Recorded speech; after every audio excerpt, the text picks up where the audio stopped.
जय Shri Krishna friends, welcome to हरिमुकुंद।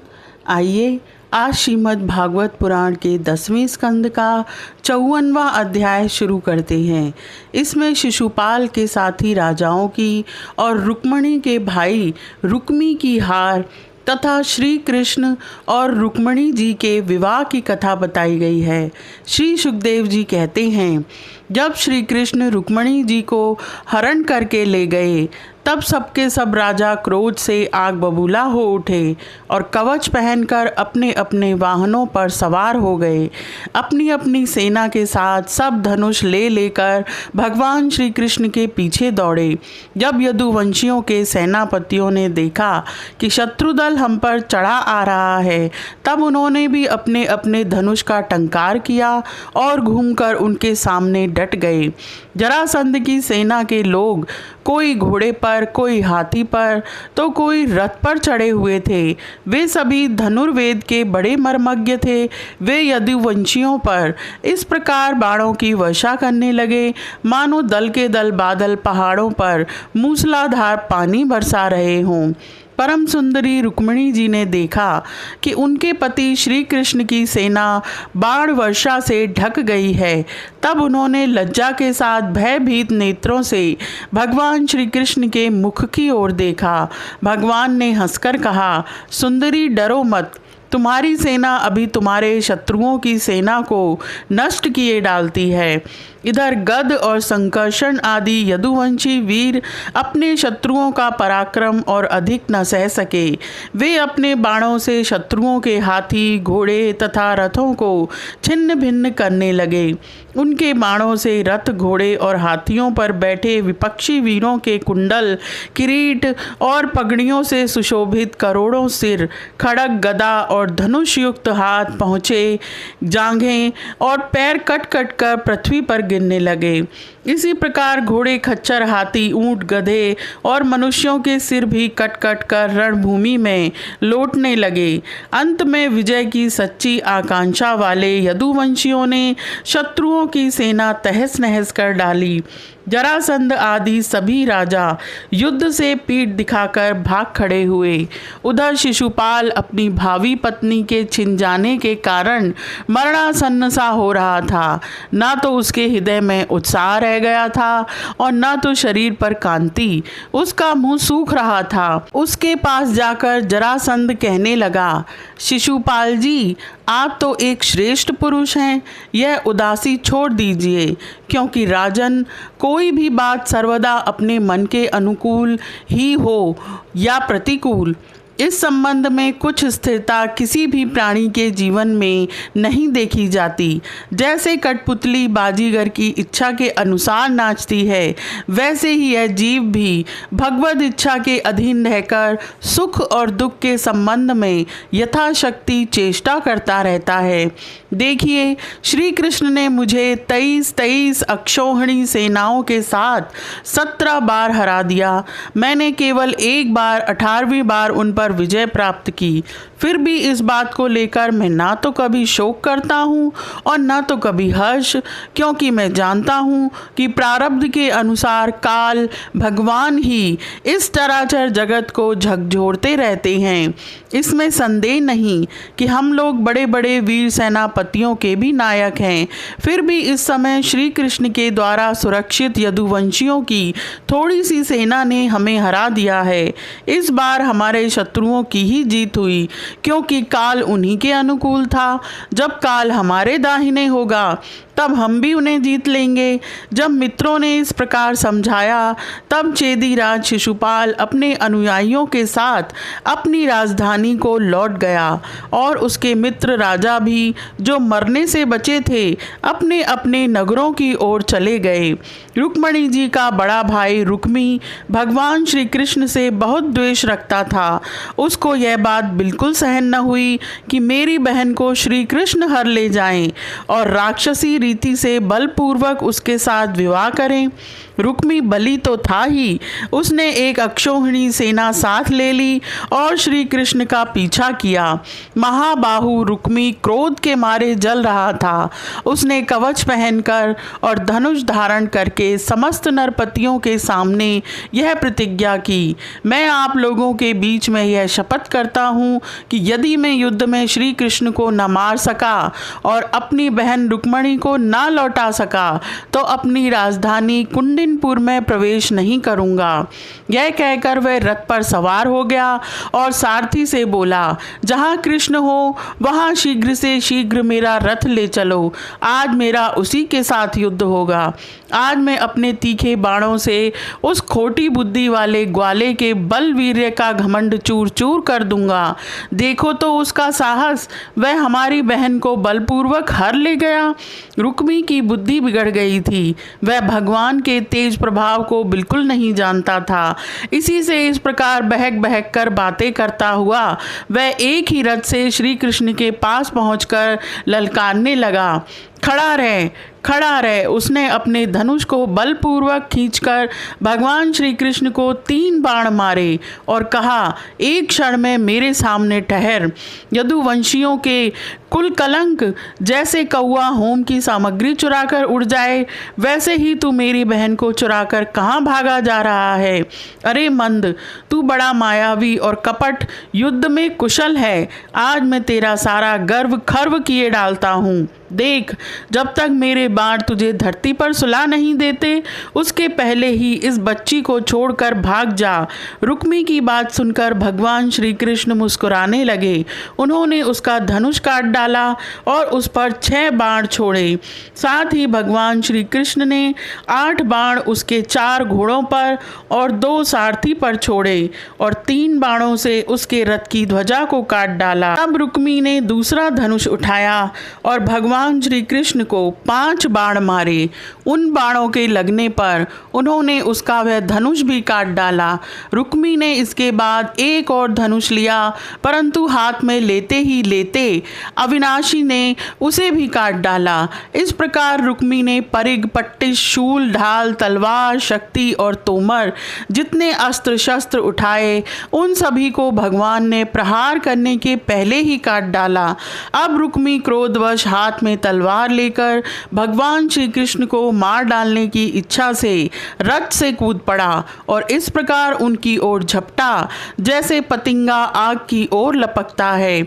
जब भगवान ने देखा कि रुक्मी मुझ पर चोट करना चाहता है तब उन्होंने अपने बाणों से उसकी ढाल तलवार को तिल तिल करके काट दिया और उसको मार डालने के लिए हाथ में तीखी तलवार निकाल ली। जब रुक्मिणी जी ने देखा कि ये तो हमारे भाई को अब मार ही डालना चाहते हैं तब वे भय से विहल हो गईं और अपने प्रियतम पति भगवान श्री कृष्ण के चरणों पर गिरकर करुण स्वर में बोली, देवताओं के भी आराध्य देव, हे जगतपते, आप योगेश्वर हैं। आपके स्वरूप और इच्छाओं को कोई जान नहीं सकता।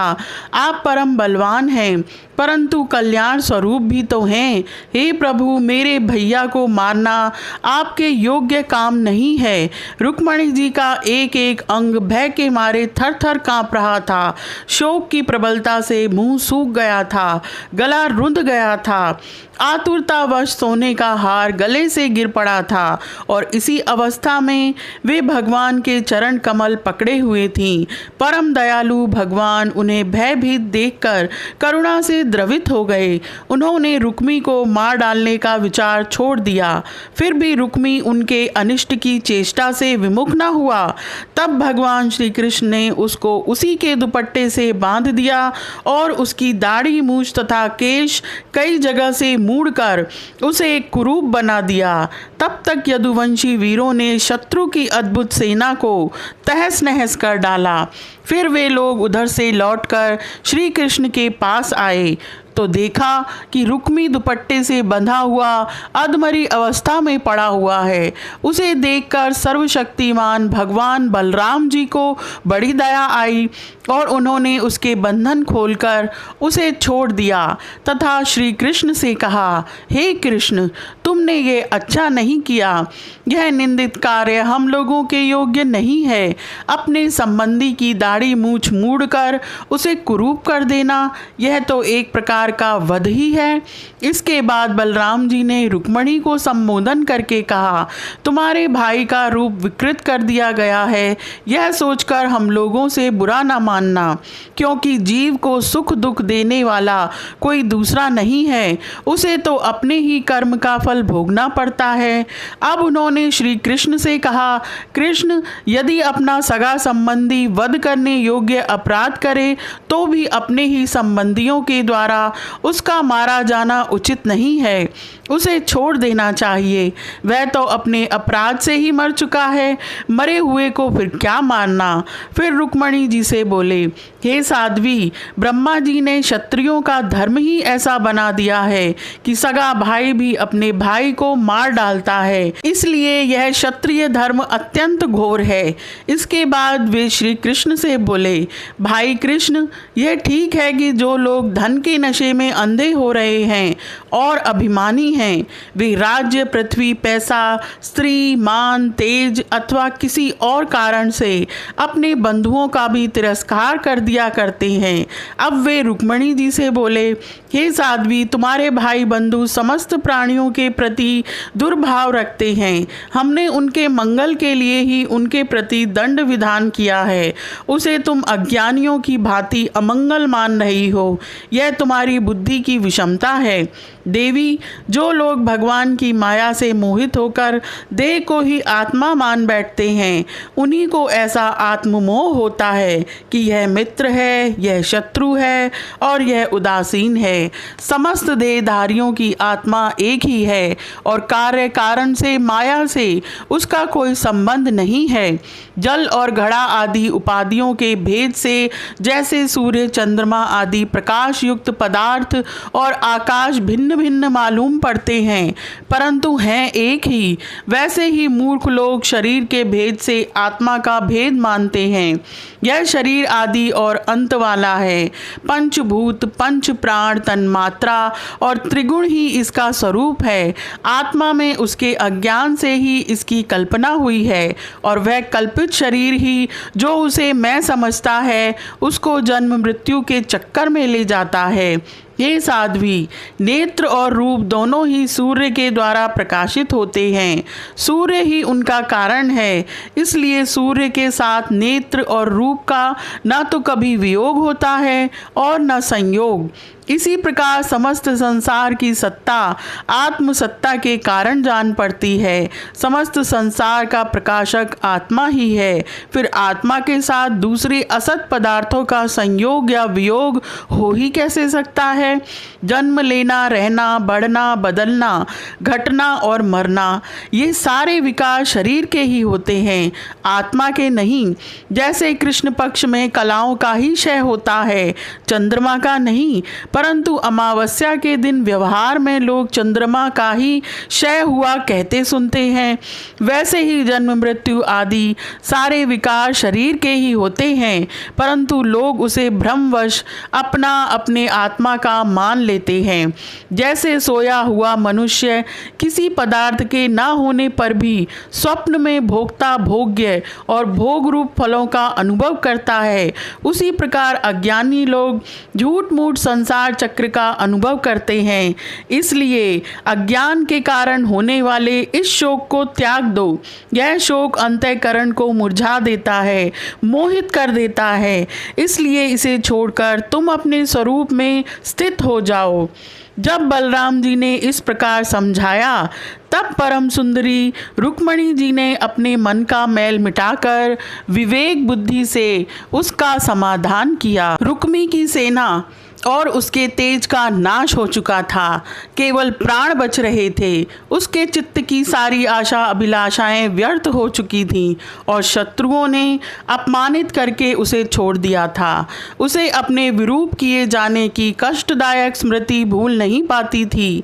अतः उसने अपने रहने के लिए भोजकट नाम की एक बहुत बड़ी नगरी बसाई। उसने पहले ही यह प्रतिज्ञा कर ली थी कि दुर्बुद्धि कृष्ण को मारे बिना और अपनी छोटी बहन को लौटाए बिना मैं कुंडिनपुर में प्रवेश नहीं करूंगा। इसलिए क्रोध करके वह वहीं रहने लगा। भगवान श्री कृष्ण ने इस प्रकार सब राजाओं को जीत लिया और विदर्भ राजकुमारी रुक्मणी जी को द्वारका में लाकर उनका विधि पूर्वक पाणी ग्रहण किया। उस समय द्वारकापुरी में घर घर बड़ा ही उत्सव मनाया जाने लगा।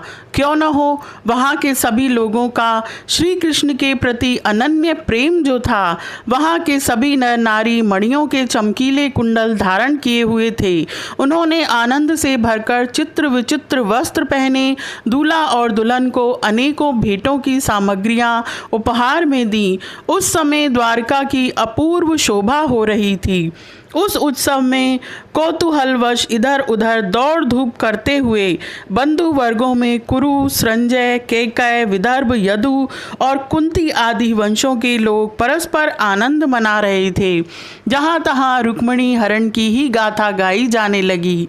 उसे सुनकर राजा और राजकन्याएं अत्यंत विस्मित हो गए। भगवती लक्ष्मी जी को रुक्मणी के रूप में साक्षात लक्ष्मीपति भगवान श्री कृष्ण के साथ देखकर द्वारकावासी नर नारियों को परम आनंद हुआ। यह अध्याय यहीं समाप्त होता है। आज के लिए इतना ही। Please like, share and subscribe my channel. Thank you.